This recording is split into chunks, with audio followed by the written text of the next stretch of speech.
bakla palang umibig sa babaeng alam mong hindi ka magugustuhan. At masakit pag nakikita mo na nagsusubuan. Naglalambingan silang dalawa ng BF niya. Wala kang magawa kung hindi tanggapin. Walang puwang sa isip niya na maisip niya na merong puso na humahapde. Sa tuwing ang labi ng iyong mahal sa'yo'y dumadampe. Parang ako'y aping-ape, wala akong malapitan kung hindi ang alak lang at ang pulutang papaitan na nagbibigay ng kaginawa ang panandalian upang maunawaan ang ginawa kong kamalian. Ang agawin ka sa kanya at ikaw ay sulutin, at ang pagsasama nyo na maayos ay gustutin. Alam ko na gusto mo rin, ngunit bawal kasi malito. Ngunit kung iiwan ka na niya, lika ako'y nandito. Halibang magmahal sa'yo ang katulad ko.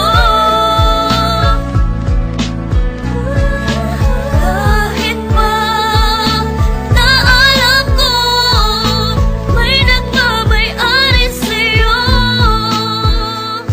Ilang bote ng alak ang inubos ko't itinaog upang kahit papano ay lumakas ang aking loob. Ngunit bakit ganun pa rin, wala pa ring ipinagbago. Di ko magawa ang aking mga ipinangako na hindi na kita guguluhin pa at lalapitan. At ibibigay ko ang hiling mo na katahimikan sa piling ng iyong minamahal na walang ginawa kundi saktan ka at paluwain lang ang iyong mata. Wala akong magawa kundi ikaw ay unawain na ikaw ay nagmahal at siya ay mas nauna sa'kin. Kung kaya nilawakan ko na lang ang aking isipan, at doon nasabi kong ba't ko ba pinagsisiksikan ang sarili ko sa taong di ako pinahalagahan. Nagmagmahal pala sa tulad mo'y isang katangahan, ngunit hindi pa rin nagbabago, ikaw pa rin. Kung iiwan ka niya, nandito ko, handa kang tanggapin. Halibang magmahal sa'yo ang katulad ko. Kahit pa na alam ko may nagmamay-ari sa'yo.